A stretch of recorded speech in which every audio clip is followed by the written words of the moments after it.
Une dernière chose. Est-il vrai que Madame Wesley accepte des dons pour un organisme caritatif chrétien, le Convoi de l'Espoir, dans sa salle de classe? Oui, c'est vrai. Je vous remercie. Je n'ai pas d'autres questions, Votre Honneur. Vous pouvez partir, Madame Kinney. L'audience est levée.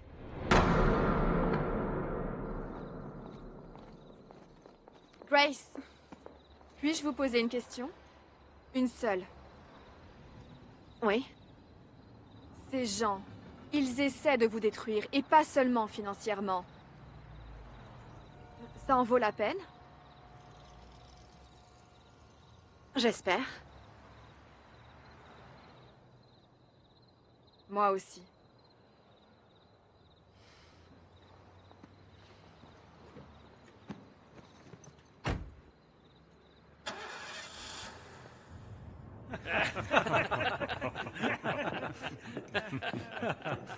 Très drôle.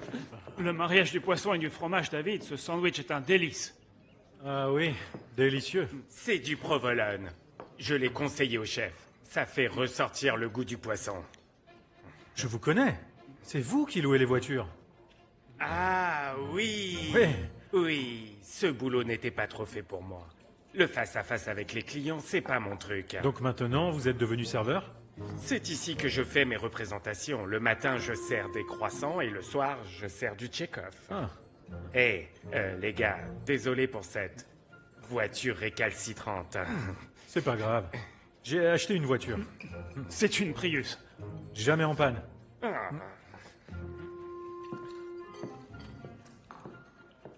C'était bien lui. C'est dingue. Incroyable. Messieurs, je ne veux pas être un rabat-joie, mais un ami du bureau du procureur vient de m'avertir que nous étions soumis à une injonction. Nous devons leur remettre une copie de tous nos sermons des 3 derniers mois, pour un contrôle. Est-ce qu'ils ont le droit? Ils l'ont fait à Houston. Alors maintenant, le gouvernement peut décider de quoi doivent traiter nos sermons? Ne nous emballons pas. Je suis sûr qu'ils ne sont pas mal intentionnés. Malheureusement, j'ai peur que ce ne soit que le début. À force de faire le dos rond, nous finissons par en payer le prix. N'oublions pas la majorité silencieuse. Elle existe, mais elle a besoin qu'on lui donne un combat à mener. Oui, on subit des pressions, mais avec le temps, tout rentrera dans l'ordre. Pardonne-moi, mais je crois que tu te trompes. Je suis juré dans une affaire qui concerne ces problèmes. Bien sûr, je ne peux pas en parler, mais je peux vous dire que ça m'a fait comprendre que si on restait les bras croisés, la pression que nous ressentons se transformera en persécution. Qu'est-ce qui te fait croire ça? L'atmosphère, la cruauté de nos opposants. Le message des évangiles fait de nous des obstacles pour beaucoup de gens puissants. Et notre résistance à changer ce message, parce que ce n'est pas notre rôle, nous vaut des ennemis. Qu'on le reconnaisse ou pas, on est en guerre. La guerre d'Éphésiens 6. Pas contre la chair et le sang, mais contre les dominations, contre les esprits malveillants dans les lieux célestes. Et si nous persistons à nier l'évidence, alors on va tout perdre.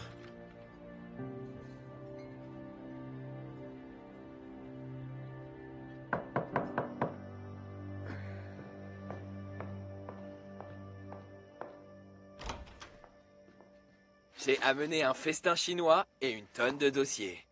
Passons à table. Vous êtes un génie.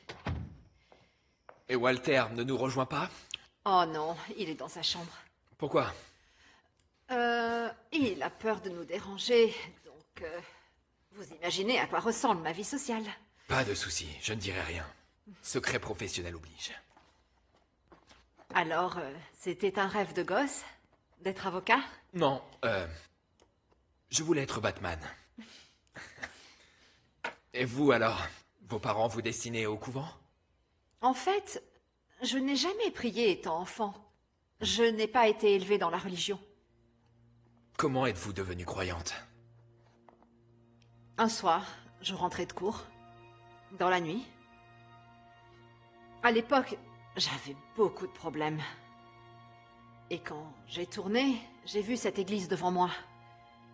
Devant, il y avait un panneau et j'ai stoppé net. Ce panneau... Il disait... À votre avis, qui suis-je? Et... En le lisant, j'ai entendu la voix du Seigneur.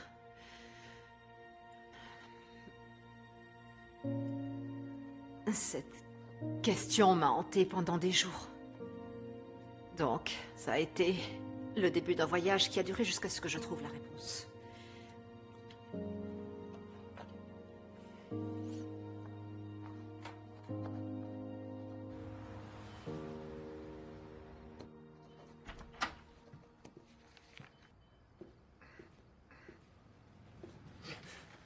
Papa,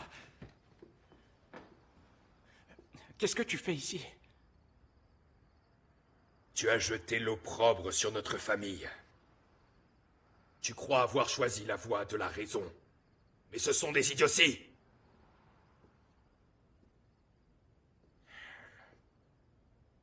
Allez, tu rentres avec moi. Mais Dieu... Obéis-moi. Et arrête de parler de ton Dieu comme s'il existait. Mais il existe. Où que se pose mon regard, je vois clairement des preuves de son existence. Si tu acceptais d'ouvrir les yeux, tu le verrais. Insolent!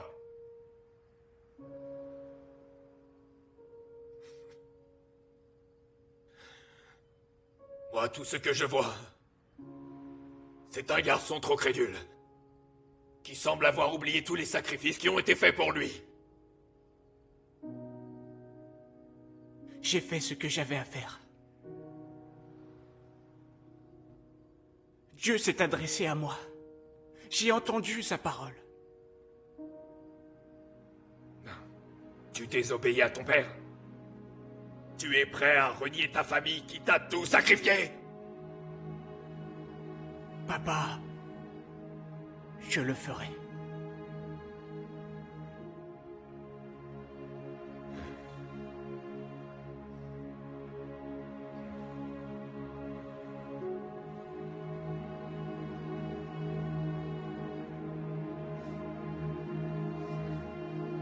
Dans ce cas, oublie-moi. Tu n'es plus mon fils. Papa!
Et voilà. C'était magnifique. Désolé, je pensais que j'étais tout seul. Oh non, surtout ne t'excuse pas, je ne voulais pas t'interrompre. En fait, je ne savais pas où aller. Je suis Martin. Et moi, Brooke. Est-ce que je pourrais te poser quelques questions?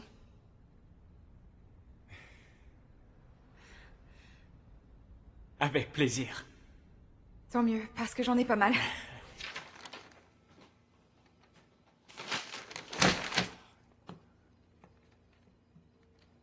Il ne fait aucune erreur.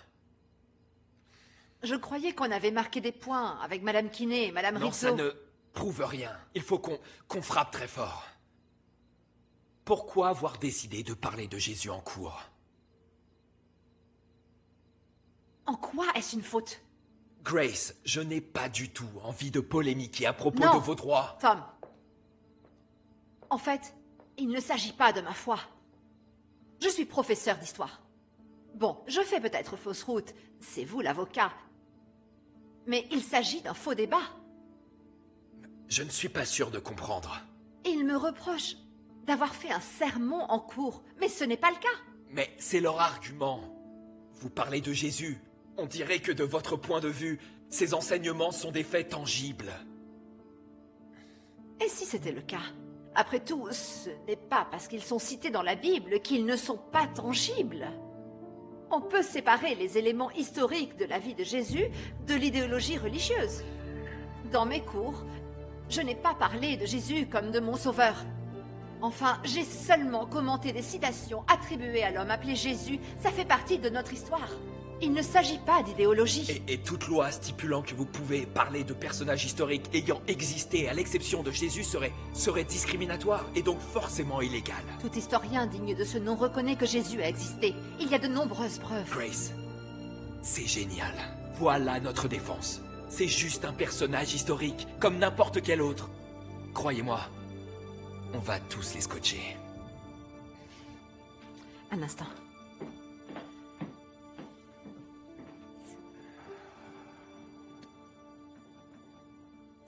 Vous devez lire ce livre.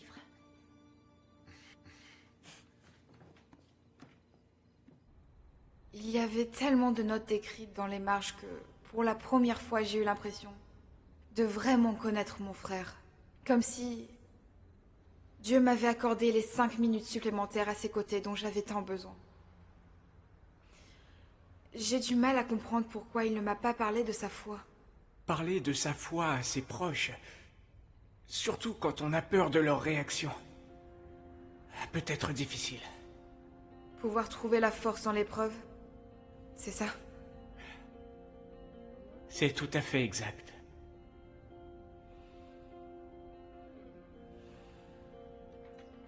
Il te reste plus de 5 minutes à partager avec ton frère. Jean, chapitre 11, versets 25 et 26 dit « Je suis la résurrection et la vie. Celui qui croit en moi vivra même s'il meurt. Et quiconque vit et croit en moi ne mourra pas. » Crois-tu cela? J'y crois, oui. Alors invite-le dans ton cœur, et il deviendra ton sauveur.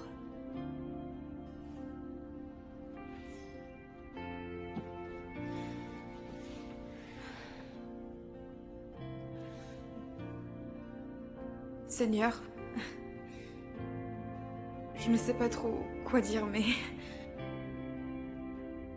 Merci d'être mort sur la croix pour moi. Pardonnez-moi tous mes péchés. Jésus, si vous entrez dans ma vie, je vous suivrai et vous serez mon sauveur. Amen.